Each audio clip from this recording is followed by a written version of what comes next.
Bapak Ibu, para kadang kinasih simbah-simbah lan adik-adik, para rama suster bruder berkah dalem Gusti, sugeng rawuh wonten ing PDSK channel menika.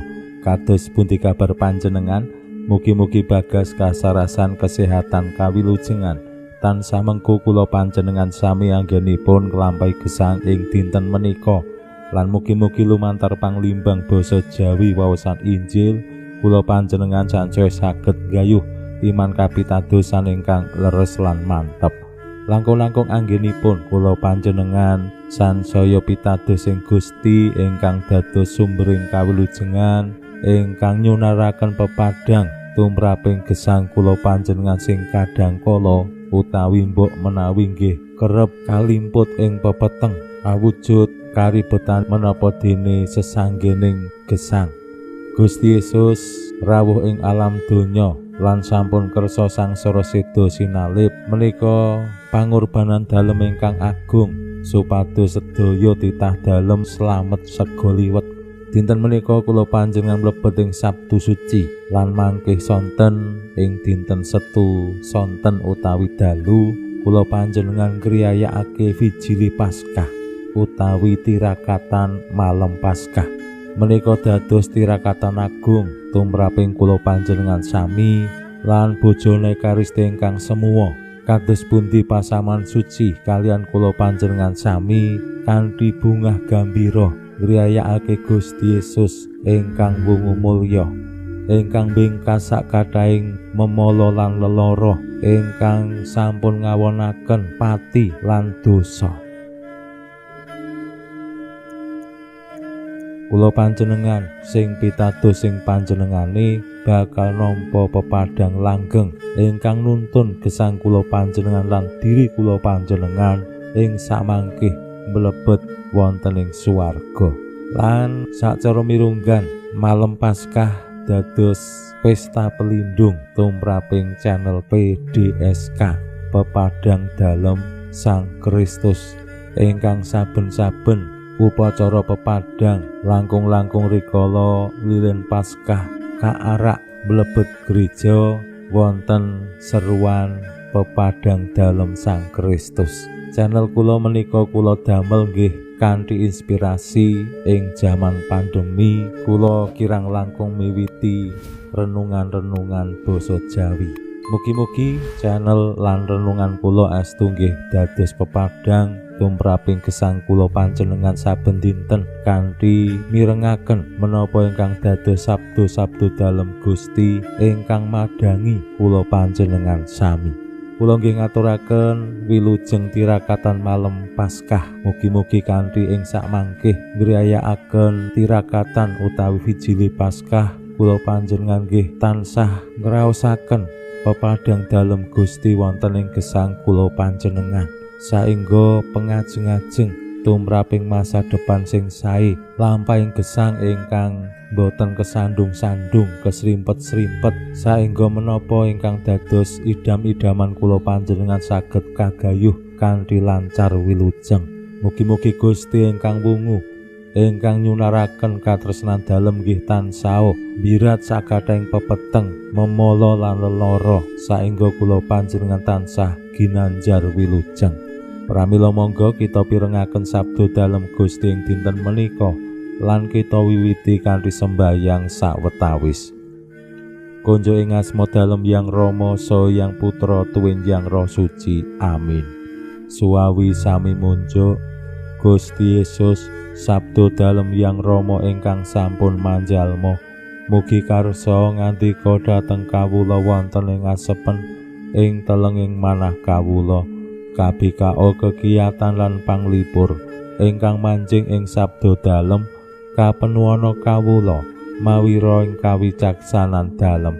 Mugi-mugi srana anggen kawula maos lan mirengaken sabdo dalem kawula sansaya nunggil ing sampeyan dalem. Amin. Waosan Injil kapetik saking Injil Matius bab 28 ayat 1 ngantos dumugi 11. Bareng dina Sabat wis kapungkur, isih isuk umun-umun ing dina Ahad iku, Maria Magdalena lan Maria sijine padha mangkat menyang pasarean.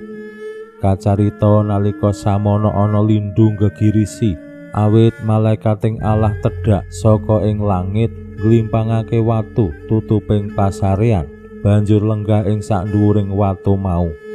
Pasuryane kaya kilat lan agemane putih kaya salju, dene sing padha jaga padha gumeter saking wedine lan prasasat mati. Malaikat mau ngandika marang para wanita, "Aja sumelang, aku ngerti kowe padha goleki Sri Yesus kang sinalib. Panjenengane wis ora ana ing kene, awit wis wungu kaya pangandikane. Mara delengen papan anggone nyarekake.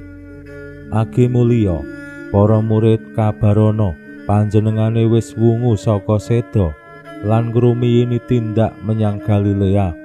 Ana ing kono kowe bakal weruh panjenengane. Iki kandhaku marang kowe." Para wanita mau padha ninggal pasarean sarwa wedi lan bungah lan padha mlayu arep ngabari murid-murid dalem Gusti. Dumadakan Gusti Yesus mapagage lan ngandika, "Dipadha slamet." Wong-wong mau padha marak nyungkemi padha dalem ngabekti. Nanging Gusti Yesus ngandika, "Aja wedi, mulya kandhanana sedulur-sedulurku dikon menyang Galilea. Ana ing kono bakal padha weruh aku." Makaten sabda dalem Gusti. Suwawi sami munjuk, Gusti kawula munjuk sembah nuwun karana sabda dalem dadosa obor ingkang madangi margining gesang kawula. Katuntuna kawula sageta sabda dalem menika numusi manah ngantos tansah ngrembaka kangge nggayuh gesang ing suwarga. Amin. Bapak Ibu para kadang kinasih simbah-simbah lan adik-adik, waosan Injil nyariosaken kados pundi pengalaman para wanita ingkang berkunjung nuweni pasarean dalem Gusti pranyata boten pinanggih kalian Gusti Yesus sing disarekake. Malah wonten lindhu gedhe sing marakake watu tutuping pasarean gumlimpang. Nek namung lindhu gedhe mbok menawi menika merga sebab alam. Ning Injil nyariosaken bilih malaikating Allah sing tedhak ingkang lajeng adamel lindhu gedhe sarta nglimpangake watu tutuping pasarean. Lan malaikat menika ugi ingkang paring cariyos bilih Gusti Yesus sampun boten wonten ing pasarean, wis wungu, wis tangi saka pati lan badhe pinanggih kalian para murid wonten ing Galilea. Menika pengalaman iman menggaing kebangkitan. Kados pundi anggenipun Gusti Yesus wungu menika tetep misteri winengku ing kuasaning Allah. Awake dhewe boten dikeparengake ningali yen dibandingake kalian rikala Lazarus menika ditangekake Gusti. Yen naliti sacara permati anggenipun Lazarus tangi menika nggih boten do ngerti rikala Lazarus didangu Gusti. Lazarus medal saking pasarean. Kados pundi anggenipun tangi boten wonten sing mangertos. Menika gegambaran ugi kados pundi kula panjenengan anggenipun pitados sing Gusti menggaing wungu dalem. Awake dhewe jenenge beriman pitados menika ora kabeh cetha wela-wela. Nek wis kabeh cetha wela-wela berarti awake dhewe wis padha karo Allah. Nek wis padha karo Allah, awake dhewe ora perlu pitados meneh marang Allah. Wonten ing iman kapitadosan wonten bab-bab sing tetep misteri. Umpamane kemawon ya uripe awake dhewe lah. Kepriye awake dhewe sesuk utawa mengko awake dhewe ra ngerti, ning awake dhewe percaya mengko aku isih urip, sesuk aku isih urip, sisuke aku isih urip. Menika merga apa? Percaya. Padahal ya urung ngalami, urung ngadepi, urung nglampahi.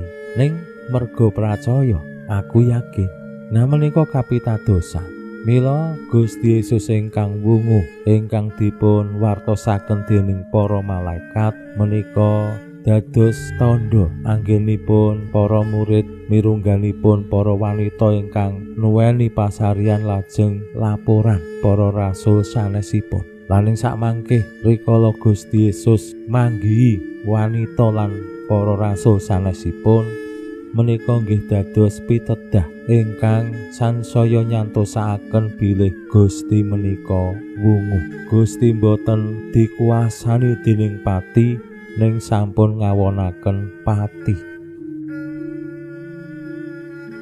Lah mugi-mugi pepadanging Paskah wungu dalem Gusti menika nggih nuwuhaken pangajeng-ajeng kados pundi kula panjenengan bangun komunitas paguyuban sing begja rahayu kanthi wani nangekake sing lara, sing keserakat, sing dereng sejahtera. Pinuji Allah sakmenika sarta ing salami-laminipun. Salam sehat, salam bahagia, salam katentreman. Lan mugi-mugi lumantar panglimbang dinten menika kula panjenengan tansah jinangkung ing berkah dalem Gusti ingkang Maha Kuwasa, Hyang Rama saha Hyang Putra tuwin Hyang Roh Suci. Amin.